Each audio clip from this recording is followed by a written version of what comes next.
Star, S of cups,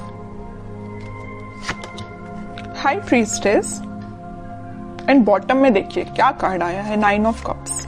okay, काफी लोग मुझे अपने हायर सेल्फ से कनेक्ट होते हुए मुझे दिख रहे हैं यहाँ पे। मे बी आपका रिलेशन भगवान से बॉन्डिंग बहुत ही ज्यादा स्ट्रांग होने वाली है। भगवान पे आप ज्यादा बिलीव करते हैं, मतलब ऐसे पर्सन लग रहे हैं। अच्छी चीज है, मतलब आपके जो ड्रीम्स हैं, आपकी जो डिजायर्स हैं, वो सारी चीजें आपने भगवान पे छोड़ दी हैं कि वही कंप्लीट करेंगे। बस आप तो अपने एफर्ट्स लगाते जा रहे हैं सही डायरेक्शन में।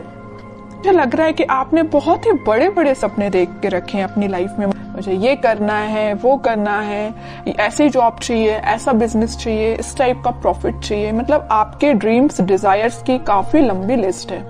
इस स्टार कार्ड से मुझे समझ आ रहा है ना। बट अच्छी चीज है कि आपने एटलीस्ट सोचा। तो कई लोग तो अपना लिस्ट ही नहीं बना पाते कि उनको अपनी लाइफ में करना क्या है। बट आपका माइंड एकदम फोकस्ड है, आपको पता है कि क्या करना है। और आप अपनी लाइफ में कोई तो भी न्यू बिगनिंग का वेट कर रहे हैं। अपनी प्रोफेशनल लाइफ में, बिजनेस में आप इस वीक में कुछ प्रॉफिट देख सकते हैं या कुछ नए सिरे से स्टार्ट कर सकते हैं। ये भी आपको कुछ ऐसे आइडियाज आए हैं आपके माइंड में जो आपको ग्रोथ और प्रॉस्पेरिटी के साइड लेके जा रहे हैं। ठीक है, और मैं आपको स्टार्टिंग ऑफ द रीडिंग में बता ही चुकी हूँ कि आप जो भी काम करेंगे सबसे पहले भगवान को डेडिकेट करेंगे। फिर चाहे आप बिजनेस से रिलेटेड कोई डील करते हैं या अपने एजुकेशन से रिलेटेड आप पढ़ाई स्टार्ट करते हैं या कोई एग्जाम भी दे रहे हैं, तो सबसे पहले आप भगवान को डेडिकेट करेंगे। ये अच्छी चीज है। अब मैं आपकी पर्सनल लाइफ से रिलेटेड बताऊं तो इस वीक में आप काफी, मुझे पहले तो लग रहा है आपका नेचर ऐसा मुझे नजर आ रहा है कि बहुत ही इमोशनल काइंड के पर्सन, कि बहुत ही सीरियस ले लेना किसी भी चीज को। अगर आपके पार्टनर ने आपसे कोई छोटी सी भी बात बोल दी तो एकदम ही उसको ज्यादा सीरियस ले लेना, है ना। बट अब आपने अपना नेचर चेंज किया है। आप न्यू बिगनिंग तो चाहते हो, आप खुशियां तो चाहते हो, लेकिन आपका इंट्यूशन स्ट्रांग हुआ है। आपको पता है कि सारी चीजें सब्र से ही मिलती है। पेशेंस रखा जाए लाइफ में तभी सारी चीजें आपको मिलती हैं। आपकी लव लाइफ में इस वीक में कोई तो भी न्यू बिगनिंग हो सकती है या आपके पार्टनर से आप रिकनेक्ट हो सकते हैं। ट्विन फ्लेम एनर्जी भी यहाँ स्ट्रांग नजर आ रही है और आप दोनों का रिलेशन मुझे बहुत ज्यादा डिवाइनली गाइडेड लग रहा है। ठीक है, यूनिवर्स का इंटरवेंशन भी नजर आ रहा है। और मैं यहाँ हाई प्रीस्टेस कार्ड के साथ एक चीज बस बताना चाहूंगी, थोड़ी सी नेगेटिव एनर्जी है अगर आप दोनों के रिलेशन में, वो किसी थर्ड पर्सन के थ्रू क्रिएट की गई है। अगर आपका रिलेशन अगर कुछ नेगेटिव फेज में चल रहा है तो वो नेगेटिव फेज किसी और के द्वारा क्रिएट किया गया हुआ है या किसी थर्ड पर्सन के इंटरफेरेंस से आप दोनों के रिलेशन में कुछ नेगेटिविटी आ गई थी। लेकिन इस वीक में सारी नेगेटिविटी दूर होती हुई दिख रही है क्योंकि मिडिल ऑफ द रीडिंग आया है S of cups with 9 of cups. खुशियां, हैप्पीनेस, आपकी विश, आपकी डिजायर्स, आपकी न्यू बिगनिंग आपका वेट कर रही है। तो आपको इस वीक में टेंशन नहीं लेना है, बस अपने एफर्ट्स सही डायरेक्शन में लगाइए, आगे बढ़ते रहिए, सारी चीजें भगवान पे छोड़ दीजिए। अब देखते हैं कि आपके पार्टनर किस एनर्जी में है इस वीक में। Empress, 7 of wands, king of wands and bottom में आया है क्वीन ऑफ पेंटिकल्स। आपके पार्टनर की एनर्जी जैसे मुझे शो हो रही, मैं अभी आपको स्टार्टिंग ऑफ द रीडिंग में ही बताया था कि आप दोनों के रिलेशन में कोई थर्ड पर्सन है जो आप दोनों के बीच में नेगेटिविटी क्रिएट किए हुए हैं। तो वो आपके पार्टनर को अच्छे से पता है कि वो पर्सन कौन है जो उनके माइंड को डाइवर्ट करता है या आप दोनों के बीच में नेगेटिविटी लाने का काम कर रहा है। तो वो बहुत ज्यादा डिफेंसिव काइंड के हो गए, है ना। उन्हें स्ट्रॉन्ग बाउंड्रीज बना ली है कि किसी भी पर्सन को एंट्री नहीं देनी है। ये जगह सिर्फ आपके लिए है। न्यू बिगनिंग करना चाहते हैं तो आपके साथ करना चाहते हैं। यहाँ पे देखिए एक एम्प्रेस आया और एक क्वीन का कार्ड आया, फेमिनाइन एनर्जी स्ट्रॉन्ग आई है। तो आपको वो बहुत ही ज्यादा मल्टी टैलेंटेड काइंड का पर्सन समझते हैं, पर आप हो भी।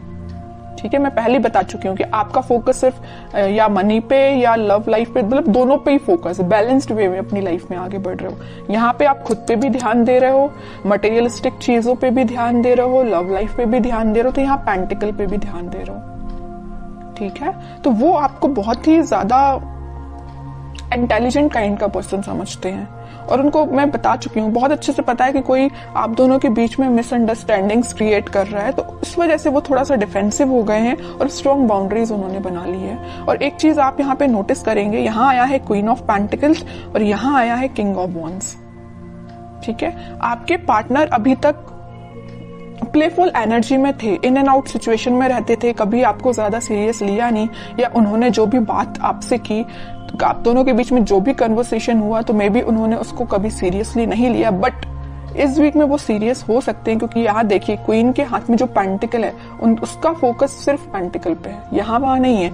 यहाँ किंग के हाथ में जो वॉन्ड्स है उसका फोकस तो वॉन्ड पे भी है, लेकिन बाकी सारी चीजों पे भी है। प्लेफुल एनर्जी है एकदम, है ना, फोकस्ड नहीं है ज्यादा। बट इस वीक में वो फोकस्ड होके आपके साथ कोई न्यू बिगनिंग करने का सोच सकते हैं, आपसे कुछ कन्वर्सेशन कर सकते हैं, और वो डिफेंसिव तो है ही अपनी लाइफ में। अब देखते हैं कि वो कोई एक्शन ले सकते हैं क्या। ये तो उनकी एनर्जी अपन को पता चल गई है, क्या वो आपके साइड कोई एक्शन ले सकते हैं इस वीक में। एक्शन की बात की नहीं कि 4 ऑफ पेंटिकल आ गया। मैं कह रही हूँ ना, वो आपको बहुत ही ज्यादा इस टाइप का पर्सन समझ रहे हैं कि बस आप उन पे फोकस करें, वो आप पे फोकस करें। वो उनको इस बात का डर है कहीं आपका फोकस कहीं और ना हो जाए, है ना, इस वजह से वो थोड़ा सा डिफेंसिव हो गए। ये देख रहे हो ना, पेंटिकल एक सर पे रखा हुआ, एक हाथ में पकड़े हुए, एक दोनों पैर के नीचे है। मतलब अपने पेंटिकल को इतना सिक्योर करके रखे हुए है ना कि कोई पर्सन आके इनको डिस्टर्ब नहीं कर सकता है। तो ये पेंटिकल की जगह आप हो, आपको उन्होंने इतना ज्यादा पकड़ के रख लिया है ना अपने थॉट्स में कि वो सोच रहे हैं कि बस आप उनके थॉट्स से नहीं जाना चाहिए, आप उनकी लाइफ से नहीं जाना चाहिए।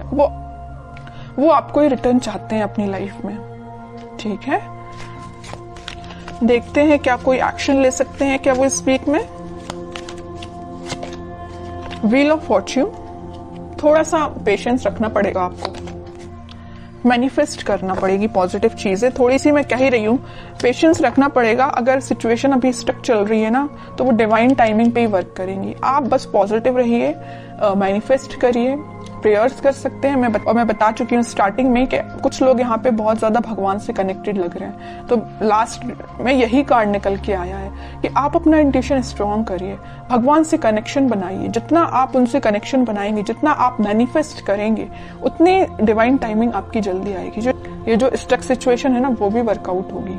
ठीक है, क्योंकि मैं बताती हूँ हमेशा कि हैंग्ड मैन के पीछे सन है, खुशियां वापस से आएंगी आपकी लाइफ में, लेकिन आपको क्या करना पड़ेगा, थोड़ा पेशेंस रखना पड़ेगा, पॉजिटिव डायरेक्शन में आगे बढ़ते रहिए। और सबसे मेन चीज, यूनिवर्स पे ट्रस्ट करिए। ठीक है, वही आपकी डिवाइन टाइमिंग लेके आएंगे। अब देखते हैं कि आपको क्या गाइडेंस फॉलो करना है। आपके लिए सिंपल सा गाइडेंस यही आया है, जैसे कि आपके पार्टनर यहाँ डिफेंसिव बन गए हैं ना, नेगेटिव लोगों को एंट्री देना उन्होंने बंद कर दिया है, उनकी लाइफ में अगर कोई एंट्री लेगा तो सिर्फ आप ही हो। ऐसे आपकी जो रिस्पॉन्सिबिलिटीज हैं आप उन पे ध्यान दीजिए, बजाय किसी थर्ड पर्सन के थॉट्स पे ध्यान देने के। ठीक है, मुझे लग रहा है कि आप बहुत ज्यादा रिस्पॉन्सिबल काइंड के पर्सन हैं। फैमिलीज की रिस्पॉन्सिबिलिटीज आपने लेके रखी है मे बी, है ना, तो आप अपनी रिस्पॉन्सिबिलिटीज सही तरीके से करिए। बाकी सारी चीजें मैं बता ही चुकी हूँ, यूनिवर्स पे छोड़ दीजिए, वही आपके साथ सब कुछ अच्छा करने वाले हैं इस वीक में। और अगर आपके माइंड में थोड़ी निगेटिविटी आती भी है तो मैं बोलूंगी उस निगेटिविटी को हटाइए।